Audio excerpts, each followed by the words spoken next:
John tried to describe something that did not seem to belong to this world, a sea transparent as crystal, mingled with fire before the divine throne. Would it be merely a symbolic vision, or the literal description of a celestial reality impossible to comprehend? The sea of glass appears in the most intense moments of the apocalypse and may hide a meaning that changes the entire interpretation of the prophecy. Stay until the end, because the deepest explanation emerges only in the last revelation. And subscribe to the channel now with the bell activated to continue exploring the mysteries of the apocalypse. The sea of glass in the apocalypse. The vision that terrified John. He was nearly 90 years old. He was alone on a rocky island in the middle of the Aegean Sea, exiled by order of Emperor Domitian. Without a temple, without a congregation, without any expectation of leaving that place alive. John, the last living apostle, seemed forgotten by the world, and it was exactly in this place of total abandonment that a door opened in heaven, and what he saw on the other side forever changed the way we understand eternity. But before speaking about what John found on the other side of that door, you need to understand how he arrived there. Patmos was not a destination. It was a death sentence in disguise. The island had only 34 square kilometers of volcanic rock, scarce vegetation, and winds that never stopped. Rome used such places to discard troublesome people without the political cost of a public execution. Exile in Patmos meant dying slowly, far from everything, without the right to defense or appeal. John was sent there for a single reason. He would not stop speaking about Jesus. Emperor Domitian was different from the others. He was not content with being called Caesar. He demanded that all subjects of the empire worship him as Lord and God. To refuse this worship was a crime of treason. For the Christians, it was impossible to obey. They already had a Lord. And he was not Roman. Think of John's situation at that moment.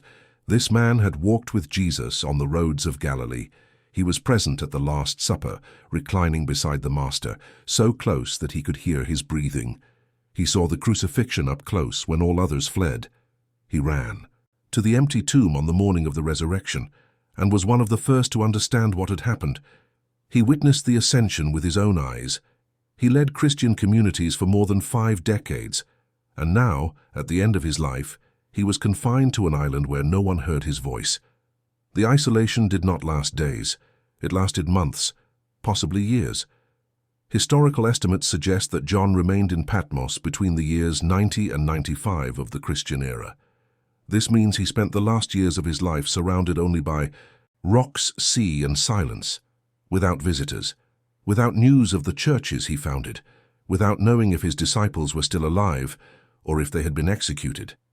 It was the perfect scenario for despair, but it was exactly there that everything changed. John describes that he was in the Spirit on the Lord's day when he heard something behind him. It was not a whisper. It was not a soft voice. The Greek text compares the sound to a war trumpet, the type of instrument used to summon armies and announce the arrival of kings. It was impossible to ignore.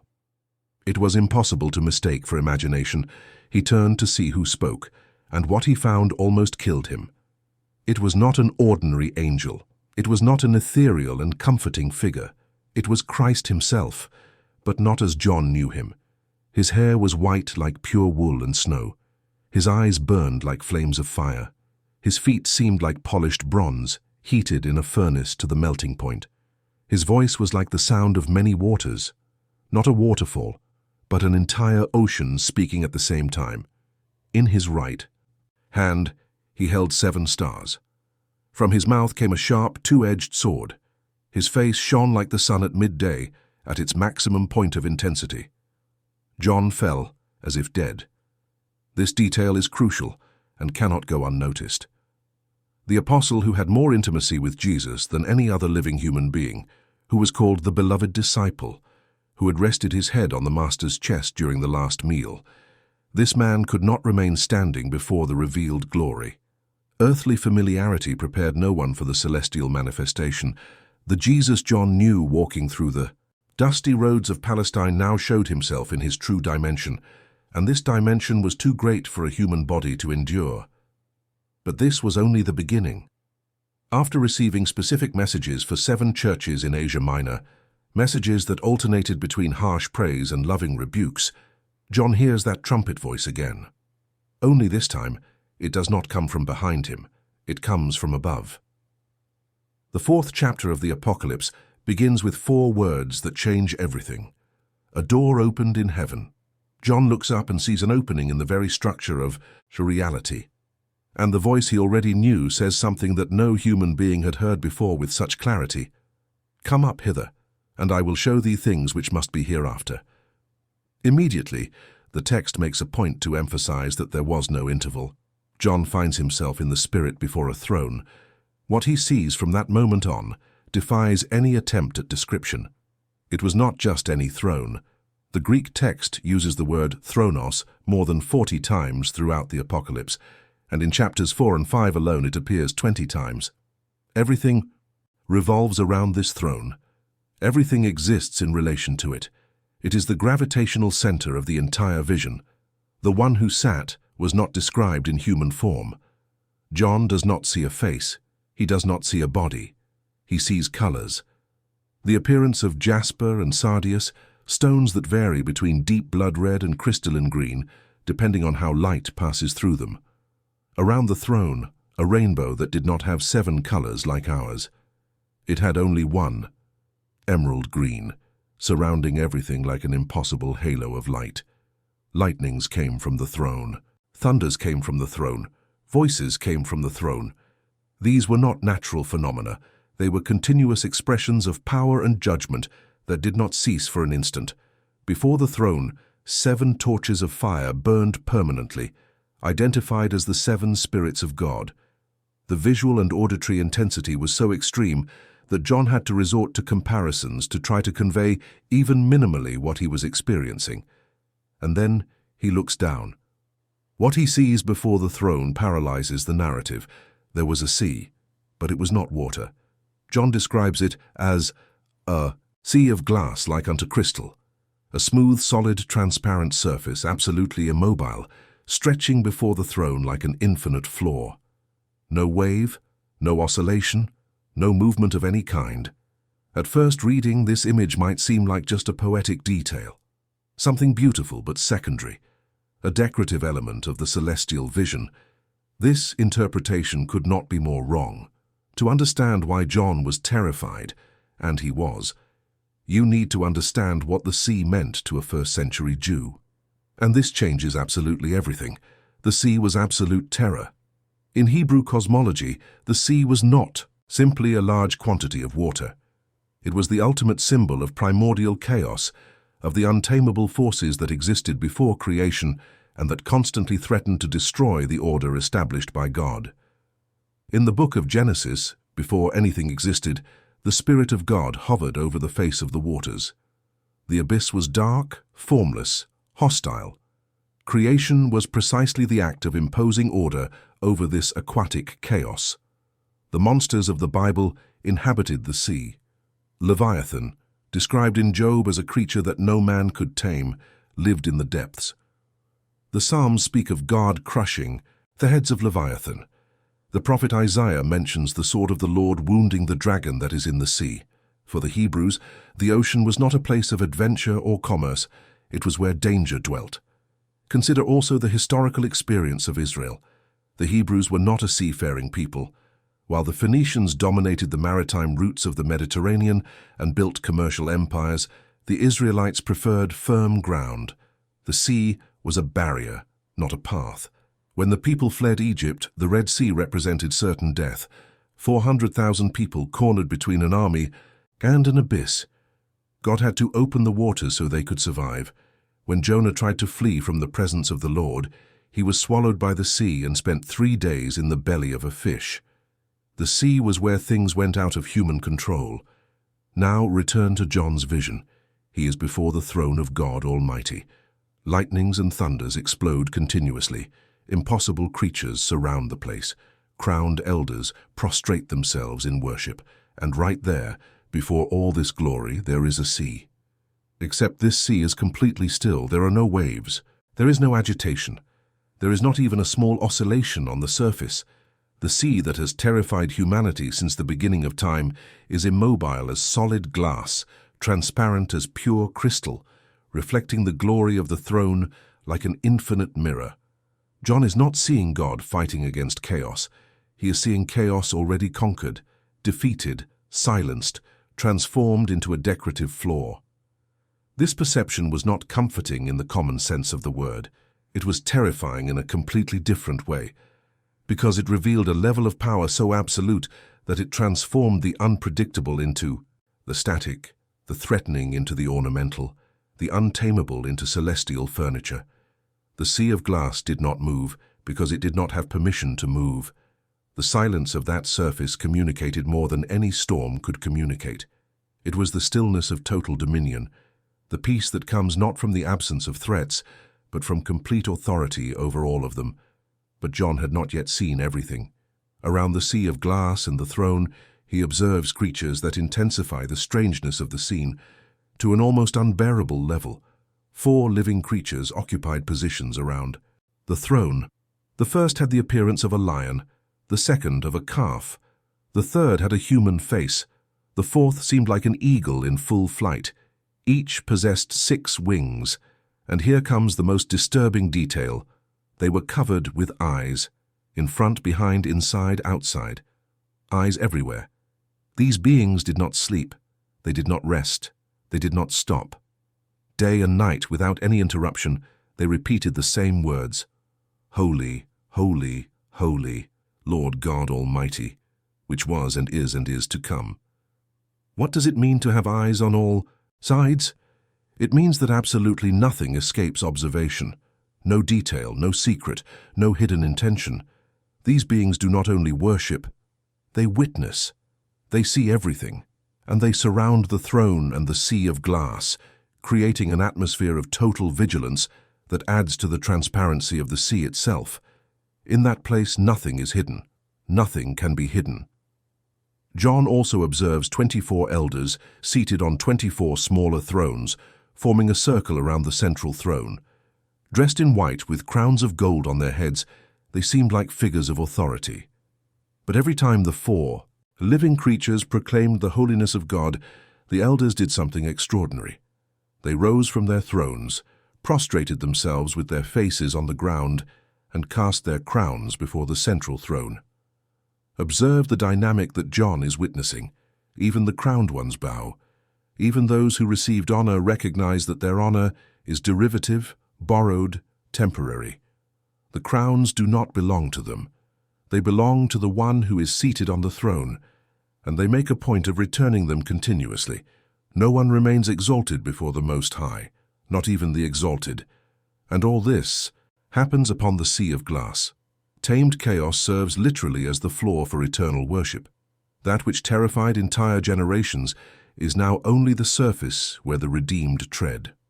But the story of the sea of glass does not end in chapter 4. In chapter 15 of the Apocalypse, John sees this same surface again, and something has changed drastically. The sea of glass is now mingled with fire. The scene is even more intense than the first. John describes people standing on the sea, not beside it but on it. They are identified as the victors over the beast, those who resisted the pressure of the world system, who did not worship the image of the Antichrist, who did not receive his mark on their hand or forehead. They hold harps and sing. But they do not sing just any song. They sing the song of Moses and the song of the Lamb simultaneously, a song that unites the Old and New Testaments, the Exodus from Egypt and the redemption in Christ, the liberation from physical slavery and the liberation from spiritual slavery. The lyrics exalt the works of God as great and marvelous, his ways as just and true. What does the fire mingled with the glass mean? This question has occupied scholars for centuries. Some interpretations suggest that the fire represents judgment. The sea, already tamed, now also purifies. Others see a direct connection to the Exodus of Israel, when the people crossed the Red Sea, while a pillar of fire guided them during the night. Water and fire together would represent simultaneous salvation and protection. But there is another, even more impressive possibility. The fire within the glass may indicate that the sea was not only dominated, it was transformed. That which represented a threat became an active instrument of God's glory. Chaos was not only silenced, it was converted, redeemed, integrated into the celestial setting as part of the divine manifestation itself. And who is standing on this sea of glass and fire? People who overcame. They did not overcome by their own strength. They did not overcome by political or military strategy. They overcame by perseverance, by faithfulness, by refusing to deny what they knew to be true, even when that refusal cost everything. The sea that once symbolized terror now serves as a platform for the redeemed. They literally tread upon conquered chaos while they worship the God who conquered for them. This inversion is too powerful to be ignored. But where does this image of the sea before the throne come from? Was John inventing it? Was it pure prophetic imagination? Or did something exist in the history of Israel that prepared the way for this revelation? The answer lies in Solomon's temple. In the book of 1 Kings, chapter 7, we find the detailed description of an extraordinary object. During the construction of the temple in Jerusalem, Solomon ordered the manufacture of an enormous bronze basin that received a specific name, the sea. This structure had impressive dimensions, 5 cubits high, approximately 2 meters and 20 centimeters, 10 cubits in diameter, about 4 meters and 40 centimeters. The brim was wrought like the flower of an open lily. The capacity was 2,000 baths, something around 40,000 liters of water. The brazen sea rested upon 12 oxen, also of bronze, grouped in sets of 3, each set facing a cardinal direction, north, south, east, and west. It was a work of engineering and extraordinary art for the time. What was this sea for? For ritual purification. The priests needed to wash before serving in the temple. They needed to be ceremonially clean to enter the presence of God. The water of the brazen sea represented preparation, cleansing, fitness for sacred service. Could the celestial sea of glass be a glorified version of the temple sea? The possibility is consistent with all biblical theology. The book of Hebrews explains that the earthly tabernacle, and by extension the temple, was a copy and shadow of heavenly things. Moses received detailed instructions for the construction of the tabernacle because he was reproducing, on an earthly scale and with earthly materials, patterns that already existed in the divine dimension. If Solomon's temple followed this model, then the brazen sea was an imperfect representation of something much greater. In heaven, the sea is not of bronze, it is of glass. It does not contain water that needs to be changed. It is solid, crystalline, permanent. It is not used for continuous purification. Purification is already complete. This indicates something theologically revolutionary. Before the celestial throne, there is no longer a need for preparatory rituals. Holiness is not sought. It has already been established. The sea of glass is not a tool of work. It is a monument, an eternal witness that chaos was subjugated once and for all, and purity was consummated forever. There is yet another connection that cannot be ignored. Approximately 600 years before John had his vision on Patmos, another man had a remarkably similar experience. His name was Ezekiel, and he was also an exile. In the first chapter of the book that bears his name, Ezekiel describes a vision of the throne of God that contains elements parallel to those John would see centuries later. He sees 4 living creatures, each with 4 faces and 4 wings. Above them, an impressive expanse shining like crystal, and upon this expanse, something like a throne of sapphire stone. The Hebrew word that Ezekiel uses to describe this crystalline expanse is rakia, the same term used in Genesis for the firmament that God created on the 2nd day, separating the waters above from the waters below. Ezekiel sees a solid, shining surface that supports the divine throne itself. 2 prophets, 2 exiles, 600 years apart, and both describe the same reality, a crystalline surface before the throne, living beings with animal and human characteristics, indescribable glory emanating from the center. The sea of glass was not John's invention. It was consistent revelation through the centuries. God showed the same truth to different men at different times, using images that their minds could process. And the message was always the same: there is a throne above all thrones, and before it, chaos is at peace. But what did this vision mean specifically for John at that moment in his life? He was imprisoned on an island by order of an empire that seemed absolutely invincible. Rome dominated the entire known world, from frozen Britannia to scorching Egypt, from Hispania in the west to Mesopotamia in the east. Its armies were relentless. Its bureaucracy reached every village and every city. Its religious system demanded worship of the emperor as a basic condition for participating in civil life. Christians who refused to burn incense before the statue of Domitian were treated as traitors.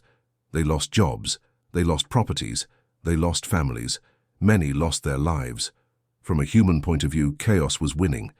The 7 churches of Asia Minor that John knew and loved faced unimaginable pressures. Ephesus had lost its first love. Smyrna suffered violent persecution and extreme poverty.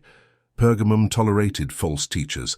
Thyatira was being seduced by a false prophetess. Sardis had a reputation for being alive, but was spiritually dead. Philadelphia remained faithful, yet weak. Laodicea was lukewarm, neither hot nor cold, thinking itself rich when in truth it was wretched and blind. The world seemed completely out of control for anyone who followed Christ. And then John is caught up to heaven. He sees the throne, he sees the sea of glass, he sees chaos dominated, and he understands something that would change the perspective of entire generations of Christians. What seems uncontrolled on earth is already absolutely resolved in heaven. This was not just a beautiful vision. It was a strategic revelation of spiritual resistance. The persecuted Christians did not need to defeat Rome with weapons. They did not need to conquer political power. They did not need to manipulate systems or form alliances with the powerful. They needed only one thing: to remain faithful, trusting that the celestial reality was truer than any earthly appearance. The sea of glass was the visual proof of this truth. If God has already dominated cosmic chaos, that primordial chaos that existed before creation, then what was the Roman Empire before him?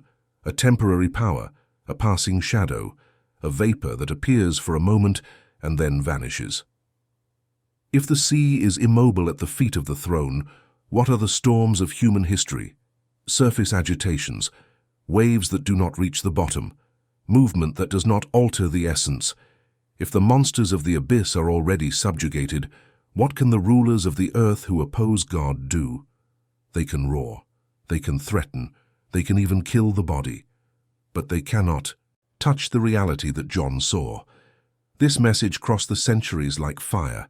During the persecutions of the 2nd and 3rd centuries, Christians were burned as human torches in imperial gardens, torn apart by beasts in amphitheaters for the entertainment of the masses, forced to work in mines until death by exhaustion. The apocalypse was read aloud in the catacombs as a word of hope. The throne remained. The sea continued in peace. The Lamb had already conquered. In the Middle Ages, when the institutional church became so corrupt that it sold forgiveness for money and the gospel seemed stifled, by layers of human tradition, the apocalypse pointed to a coming purification. The sea of glass mingled with fire reminded that God would not tolerate distortions forever. During the Protestant Reformation, when men like Luther, Calvin, and Zwingli challenged centuries-old structures, risking their own lives, the vision of the celestial throne gave courage. If ultimate authority belonged to God, then no human institution, no matter how ancient or powerful, could demand absolute obedience. And today, almost 2,000 years later, the sea of glass continues to speak to those who have ears to hear. We live in an era that seems dominated by chaos of global proportions. Contradictory information bombards us every second. Extreme polarization divides families and nations. Climate crises threaten to alter the face of the planet. Economic instability makes fortunes disappear overnight.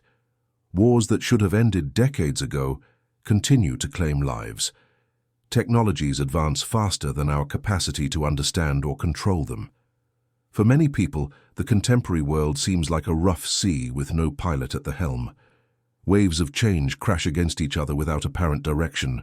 The future is uncertain. The present is unstable. The past no longer offers reliable maps. The apocalypse offers another perspective. It does not deny the existence of chaos. It does not minimize the real suffering that people face. It does not offer simplistic solutions or religious escapism. But it reveals a truth that sustains the soul when all else fails. There is a throne above all thrones, and before that throne, the sea is absolutely at peace. The sea of glass is not a promise that everything will be fine according to human criteria of comfort and prosperity. It is a revelation that there is a greater order that does not depend on the circumstances we can see or control.